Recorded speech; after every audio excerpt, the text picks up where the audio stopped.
The Masked Singer USA is officially back, and it's season 30, which is the lucky season 30. And what a brilliant premiere was this week. We had so many great performances and a big unmasking as well, with two of the panelists getting it right. One of them, who actually got it right last season as well on the premiere as well. But honestly, it was a brilliant episode. We've got a lot to talk about in this week's recap and review of the Masked Singer USA season 13 for episode 1. So let's get straight into this video.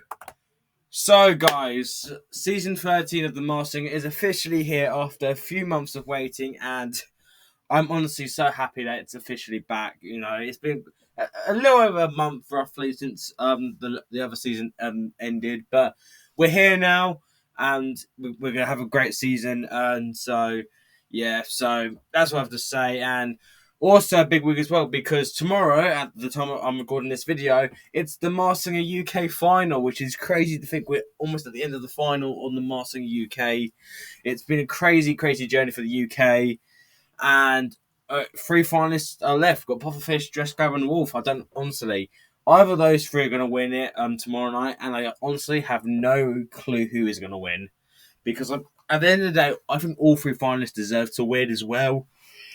And yeah, just I can't call who's going to win tomorrow night, but you know, as always, we'll only have to wait and see when we see, as of course, tomorrow night. So we'll find out. Who do you think is going to win the Masked Singer UK tomorrow night? Let me know in the comments below.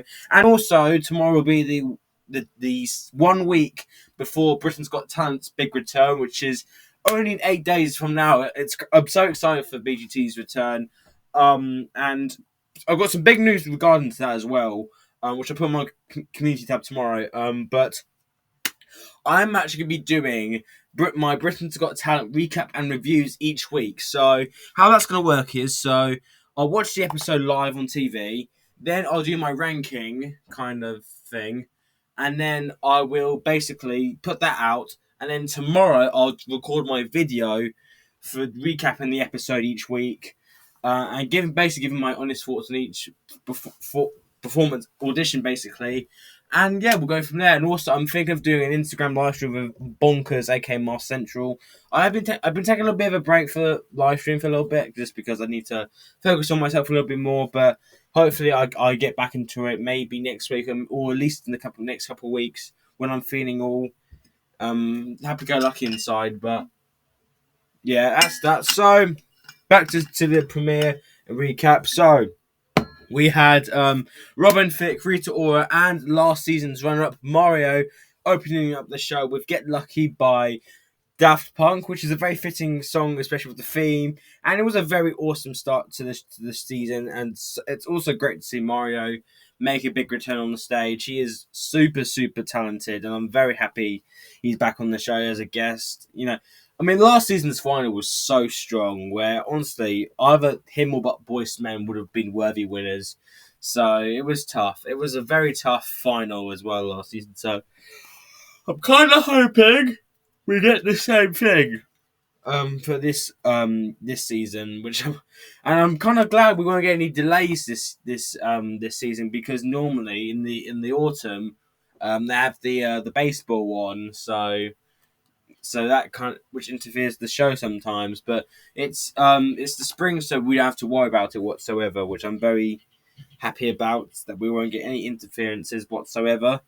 But let's get straight into the recap. So we're starting off with the first contestant of the season, and the one who actually got eliminated as well, which is quite rare, was the Honey Pot. He performed "Sexy Back" by Justin Timberlake. And it was actually not as bad as I thought it was going to be, because my first impression was like, oh, you know, Honey Pot's going to be awful. But no, it was actually pretty good, I must admit. Well, when I said pretty good, he was decent. He was definitely decent.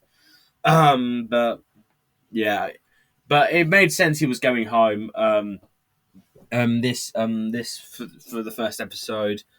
And I didn't get this one correct, but Jenny and Ken got Honey Pot correct. Ken said it first, and then Jenny kind of went along with him, and they were right. And it was revealed to be none other than Cedric the Entertainer. Now, I do briefly know who he is, but I was definitely wrong on this one. Probably because I don't know his voice too well, but I actually guessed Alec Baldwin because because they mentioned well actually because um they so every single time they unmask they give an extra clue, and his was a gold star. And my guess was kind of Alec Baldwin, and he's got a star on the Hollywood Walk of Fame. So that was what my mind was leading to. But no, it was Cedric the Entertainer, and he did great. I'm really happy he did the show. To be honest, I mean, even though I don't really know who he is, I don't follow his career as much. But yeah, it was a very good on you, Cedric, for doing the show. You were great, fun, and even though you did go home as the first, the first performer, the first contestant, and especially on the first performance as well, which is can be considered quite devastating. I found these results. Sorry about that. That was not. That was my iPad doing that. I did not ask it to do that. My apologies to you if you guys heard that. But anyways, massive shout out to you, Cedric, for doing the show. You were fantastic for as long as you lasted. And good on you, man. Good on you. So we get on to the performances of the four proper performances. And yeah, so we have Ant next, who performed next up, and she performed "Just Give Me a Reason" by Pink. And for me, this was I know this might sound a bit of an unpopular opinion here, but for me, this was the best performance of the night. Just I thought her vocals was just absolutely stunning. The song was amazing, and her range was just incredible. And she's just such a great performer as well, which is just she was just absolutely mesmerizing to watch. And honestly, I think she could be an early favorite, to be honest. In this group, I mean, Group A in itself is actually quite competitive, as it's no like bad singers in a way, when you think about it. So yeah, it's kind of tough to see because I could see an upset happening along the line down the line. So yeah, we'll go on from there. But this was my favourite performance of the night. I think the best performance of the night as well, which I thought was brilliant. So, and my guess for Ant, I have seen some different guesses kind of floating around out there, um, kind of making like I saw some like a Audrey O'Hara's ad. I've seen something like that. Constance Wu. I've seen other guesses like that, but I have a completely different guess compared to everybody, and this may be a stretch. Nobody said this as well, but I think that this could be Hilary Duff. Now, Hilary has been guessed many, many times on the show, and she hasn't been on the show yet. But maybe this could be the opportunity that she actually does do the show. So, I do have some clues to go through. Um, and some of these are maybe a bit of a stretch, but you let me know what you think in the comments. She mentioned she kind of mentioned in the VT that she was going through a lot, and I know she has been struggling with her ADHD. And I have ADHD myself, so that could be a clue maybe. The witch hat, we saw the purple witch hat, and she starred in the movie Casper Meets Wendy, which it has witches in that movie. The Dollhouse, and believe it or not, she actually did a collab with Barbie, and she has her own Barbie doll. Believe it or not. We saw a red X, which some people may think America's Got Talent. I don't, or Britain's Got Talent. Basically the Got Talent franchise. I don't know if she's done. Has she been a guest appearance on? Um, Hang on. Has Hilary Duff AGT? Has she been a guest? I don't. I don't think she has. Okay, she hasn't been a guest on AGT, but that made me think of. But oh yeah, okay, I do have an extra clue. So the X made me think of Got Talent because they had X's, but the X that now this is again a clue, but she was actually a guest performer on the X Factor Australia where she performed her hit song All About You, which is a good song by the way, and the Candelabra. I'm struggling on this one, okay, but because that made me think, oh, maybe she has a connection to Keisha Cole, who was the Candelabra, or maybe has she been in Beauty and the Beast or something? But but I actually found out that she was actually in a movie called The Beauty and the Briefcase. Now that's probably a really stupid clue for me to put together, but I couldn't think of anything else to put to connect to the candelabra unless she's been in like a production of Beauty and the Beast. I have no idea. So yeah, so that's my guess is Hilary Duff. It's a very out there guess if I'm honest with you, but I want to know your thoughts. Do you think it's Hilary Duff? Just feel free to let me know in the comments below. And then we had the paparazzo. So about I forgot there was an animation there.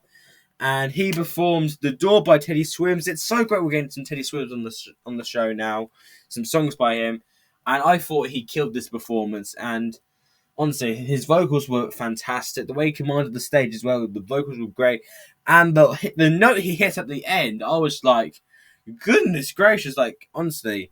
And the fact he mentioned he hasn't done much singing, it's quite crazy because he's actually got a really really strong voice in my opinion. So I took a slip. I had to take like a chug of water down there. But yeah, I thought this was a brilliant performance, and I could definitely see him maybe making the Super Six if he like maybe if one of the good if either one of Coral or Ant goes, I could see him in the Super Six if I'm really honest because this season they're having the Super Six back, which is awesome. I'm just so happy that they're bringing that back. So the guest for Paparazzo. Now, if you guys have seen me on social media or online, you would have known that my original guess for him when we heard him sing Dean Martin in the first look, I thought my initial guess was Seth MacFarlane, who I know could sing, and the Dean Martin performance sounded very much like him. But looking back at the clues from this week and him the voice, it sounds this is not Seth MacFarlane whatsoever. It's definitely not Seth MacFarlane. But I think it is, and I don't think that, like I mentioned, I don't think it's someone who's known for singing, but I think they got a good voice. But I've seen on the community say this name, and I actually agree with this guess here. I think this is Matthew Lawrence. So now he mentioned, we'll go for the clue to Matthew now. He mentioned he's never been on a big stage. He was a child star who has really never performed on stage. And I've tried to find videos of him singing, and there's not many videos out there singing. So if this is him, then wow, you got brilliant talent, my friend. And then the dog. Now the dog made me. Now before I heard the performance, when I was kind of thinking my Seth MacFarlane, the dog. Seth has done Family Guy. He voices Brian, but the dog. That is a connection to Matthew's role voicing the dog Rusty in the movie Rusty, A Dog's Tale, which is a dog about a dog called Rusty, I guess. We saw the Lamborghini, the car, and he has been in the movie Planes, Trains, and Automobiles. And he mentioned he had a connection to Steve Martin, and they were both in the same movie as each other, which I thought was pretty cool. So, yeah, I'm pretty much convinced it's Matthew. So yeah, I'm very excited to see what he brings next week because I think I kind of get the Gumball situation because with Scott Porter, he mentioned he was not known for singing, and same here with Matthew. I don't think he's known for singing. So, I'm very looking forward to seeing what he brings next week. So I'm looking forward to seeing that. Then we had the Fuzzy Peas. Now, before I talk about the Fuzzy Peas, this was actually the original name was supposed to be Fuzzy Ass Peas because I read somewhere that apparently what Bonkers said that the inner joke was the fuzzy ass peas that the panel kept making, which I thought was just flipping hilarious, man. So yeah, that's that out of the way. The performance he did was La Bamba by Richie Valens, which is the movie that Lou Diamond Phillips was in years ago, and he actually sang that on The Masked Singer as Mantis because Lou Diamond is in the movie, and this was such a fun performance. It's such an earworm as well. Like every time I hear it, I go, oh yeah, Lou Diamond Phillips because he like I mentioned he did that song in the movie. But yeah, so that was that. A pretty good performance. I was not expecting him to have a good voice, but he's actually pretty good in my opinion. So yeah, good on him. So Now, the guess I have for Fuzzy Peas is one of the guesses that the panelists made and I kind of agreed with him with one of them, and it's Robin's guess. Now, I have seen people say Oscar De La Hoya, who was the zebra on The Masked Dancer a few years ago as the zebra, and if this was him, to see him do the Masked Singer would be very cool in my opinion, because I know they've been guessing because the panel have been guessing Brian McKnight for many seasons, and he's done the Masked Dancer, so I was surprised he hasn't. So I mean, what a turn that would be if we had Brian McKnight do the Masked Singer. That would just be so cool. But my guess of Fuzzy Peas is actually the same guess that Robin had, and I'm agreeing with Robin on this one. I think it actually could be John Leguizamo, if that's how you pronounce his second name. So again, I do have some clues that could be a bit of a stretch here. So the rubber chicken, of course, he's a comedian as well, but that also could be because he actually has his own recipe for baking chicken, which I never knew. The Xbox controller. As you know, he's in the movie Encanto, and I read that apparently Disney has their own Xbox game, their video game on Xbox, and it actually includes Encanto in it. So that I didn't know. And the Golden Globe, he is a Golden Globe award winner actually. So yeah, and then I mean the third generation. I don't know if that could be a connection to he's been around for over 30 decades. His generation, he's a very generation person. His mother, I don't know, did his mother like kind of steer him into that? I don't really know those clues, but because I just do the clues I can do. Like there's some clues I just cannot pinpoint whatsoever. But yeah, while I think the Oscar De La Hoya guess is a very good shout, I'm gonna go with Robin's guess of John Leguizamo. So on this one, but I could be wrong. I'm probably gonna be wrong anyways. Next week, because I think he's gonna be the one going home next week. So yeah, yeah. Excuse me about that. Yeah, I'm pretty sure he's going home next week.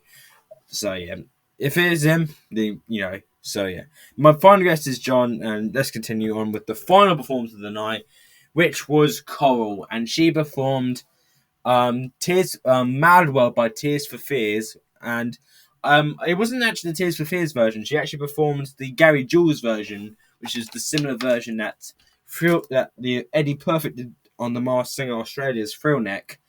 And can I just say, this is probably one of the best. This is probably one of the best performances in terms of production value I've ever seen on the show. Like how the production team did this performance was just incredible to watch. I was literally mesmerized watching the performance watching it live. When I say live, I mean in the middle of the night. Like I was like 2:30 in the morning. I was watching it, but no, this was just an absolutely killer performance, and the note she was hitting was just heaven, absolute bliss heaven, just some awesome stuff. Now I will admit, I kind of briefly said this in the Instagram group chat, but I jokingly said if Vanessa Hudgens didn't do the Masked Singer as Goldfish back in season 11, I would have guessed her for Coral, because when she did that big note at the end, it literally, I had a flash of Vanessa Hudgens in the back of my head, but I knew it wasn't her because she did the show already and she won. So I that was kind of like a joke guess I had, but the guess I have for Coral, and I was kind of thinking this person, but then the clues started matching up, and I was like, oh yeah, it's definitely this person.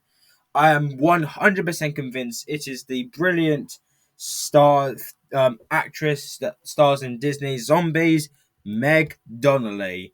Now, I haven't seen Zombies in such a long time. It's a great movie. I highly recommend you checking it out. And the clues definitely match up. I've connected some of the clues, not all the clues, like I mentioned. So let's go through them quickly. So we saw the house with the American flag on. There was a house which had the US flag on there. And she was actually in an episode of American Housewives, which I don't really often watch. America's Housewives. It's not my cup of tea, to be honest. Then we had the TV screen with the broken hearts. Um, she was actually in the TV movie, The Broken Ones, which is basically a TV show, and then this one was a bit of a stretch. I managed to find out, which was the live clue. That made me think of SNL. Has she been on Saturday Night Live? But one of her early breaks, as the understudy for Louisa, she was in The Sound of Music live with Carrie Underwood. So that was a pretty interesting clue there. So just some of the clues I managed to base on there. I am 100% convinced it is Meg Donnelly, and honestly, Group A so far is just really good. Like, I think once we get to the Group A finals, it's going to be very tough to choose who's going to go home, because I know two advanced to the Super Six. But imagine if this was a double elimination; it would be 10 times brutal, or 10 times brutal. Maybe my word should be better there, but I don't know. Like, I honestly do not know. Well, but I think out of next week, I'm pretty sure Fuzzy Peace is going home next week. So but out of the paparazzo, Coral and Ant, I won't be able to call who would go through, to be honest. So that is the recap out of the Masked Singer season 13 premiere. What are your guys' thoughts on the episode? And next week it is Shrek Night. Oh my god, we're getting a whole episode dedicated to Shrek. Like, honestly, it's absolutely amazing. I've seen the movie so many times; it's so good. And I just want to say, the jokes that they can get away in that movie is just crazy. Like the compensating joke, if you know, you know.